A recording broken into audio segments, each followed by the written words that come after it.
오늘 본문 1절에 보면 이스라엘과 블레셋의 전투에서 이스라엘이 대패를 했습니다. 1절에 블레셋 사람들이 이스라엘을 침해 이스라엘 사람들이 블레셋 사람들 앞에서 도망하여 길보아 산에서 엎드려져 죽으니라. 사실 이 전쟁의 결과는 사무엘서를 읽었던 우리 모두 그리고 사무엘서를 읽은 모든 사람이 다 예상할 수 있었던 그런 결과입니다. 사울은 처음에 왕으로 세움받았을 때 블레셋으로부터 이스라엘을 지키는 그런 사명을 받은 자로 세워졌습니다. 그런데 이제 블레셋 사람들의 손에 죽고 말았습니다. 4절 말씀을 보면 더 비극적입니다. 사울이 활에 맞아서 부상을 입었습니다. 중상을 입었다라고 나옵니다.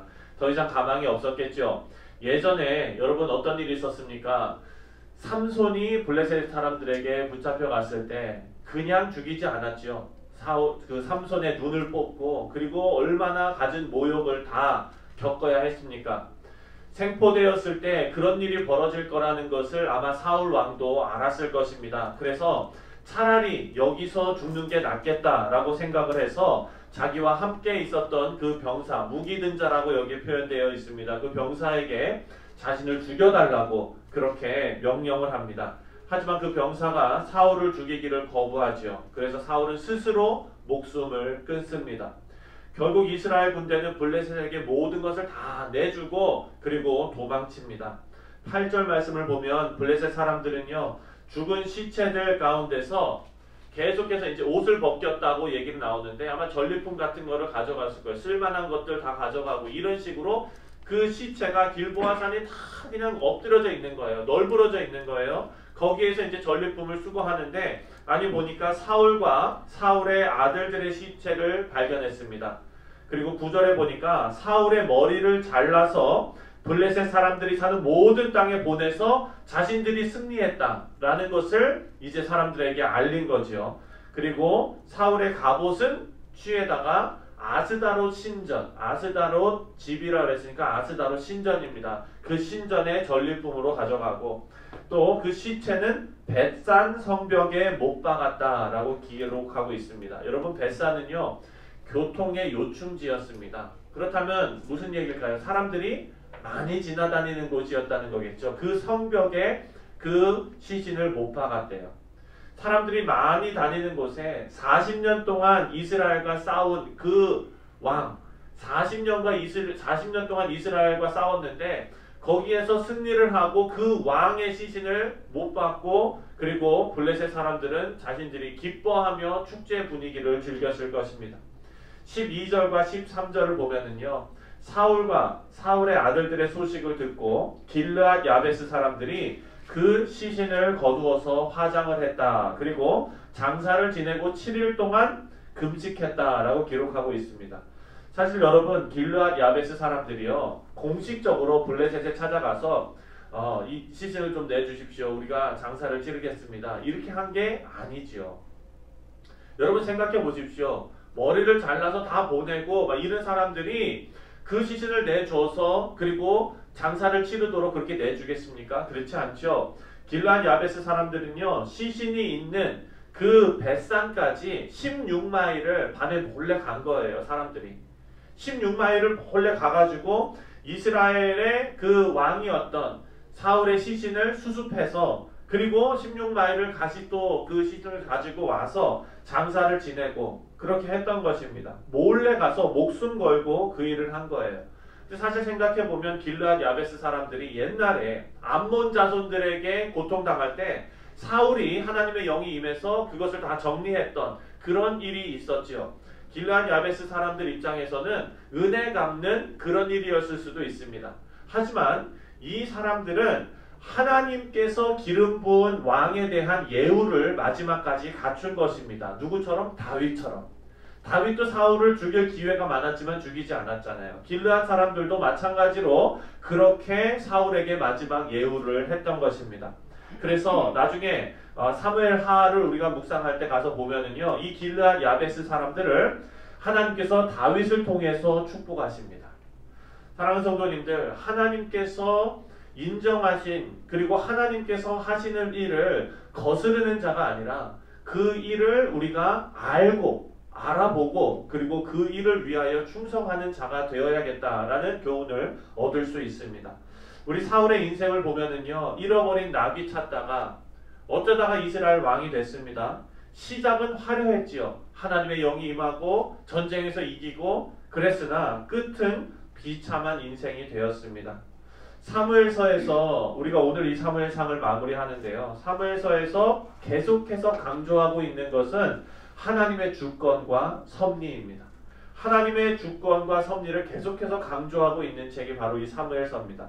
지금까지 다윗에게 하나님께서 행하신 그 일들은요, 다윗의 인생을 통해서 되어지는 일이었습니다. 되어지는 인생. 그런 인생이 가능했던 것은 다윗이 하나님의 주권과 하나님의 섭리에 자신의 인생을 묶어버렸기 때문입니다. 이렇게 해서 다윗은 지금까지 되어지는 인생을 살았습니다. 하나님께 인생을 맡기는 방법. 여러분, 하나님 앞에 여러분의 인생을 맡기는 방법이 뭡니까? 우리가 계속했죠. 하나님의 말씀의 원리대로 살아가는 것입니다. 이렇게 말씀의 원리대로 살면은요, 하나님의 주권과 섭리 가운데 모든 일이, 여러분의 사소한 모든 일들이 다 되어지는 인생을 살 수 있다는 것을 다윗의 인생을 통해서 우리가 볼 수 있습니다. 여러분, 비결이 뭐다? 말씀의 원리대로 사는 것. 이거 하나만 꼭 기억하시기 바랍니다. 사랑하는 성도님들, 이렇게 한번 생각해 보시죠. 다윗이 만약에 하나님의 말씀의 원리대로 살지 않고 달콤한 유혹, 그 앞에 있는, 눈앞에 보이는 내가 쥘 수 있을 것 같은, 가질 수 있을 것 같은 그것을 바라보고 살았다면 어떤 일이 벌어졌을까를 한번 상상해 보셨으면 좋겠습니다. 사울을 죽일 수 있는 기회가 여러 번 있었지요. 얼마나 달콤합니까? 지금 다윗의 인생 가운데 가장 힘든 것은 도망치는 인생이었어요. 여러분, 빚쟁이에 쫓겨보신 적 있으세요? 없으시죠? 없으시기 바랍니다. 앞으로도 없으시기를 주님의 이름으로 축원드립니다. 네. 쫓기는 인생은 힘든 인생이에요. 네. 정말 너무나 힘든 인생이에요. 이거를 한순간에 내가 눈 딱 감고 저 사람만 죽이면, 그리고 솔직히 내 손 안 더럽히고 내 병사들이 하겠다 그러는데 그냥 하고서 그냥 못 본 척만 해주면 나는 쫓기는 인생에서 벗어나는 거예요. 얼마나 달콤한 유혹입니까? 그런데 다윗은요, 이것이 하나님의 말씀의 원리에서 벗어난 것이기 때문에 안 한 거예요. 어려운 길을 걸어간 거예요. 여러분, 그렇게 만약에 다윗이 그 길을 걷지 않고 사울을 죽였다면 어떤 일이 벌어졌을까 한번 생각해 보면은요, 그때 당시 아내가 사울의 딸이었죠. 미갈. 네. 아무리 미갈이 다윗을 사랑하고 그리고 다윗을 위한다 하더라도 자기 아버지를 죽인 사람하고 평생 같이 행복하게 살 수 있었을까?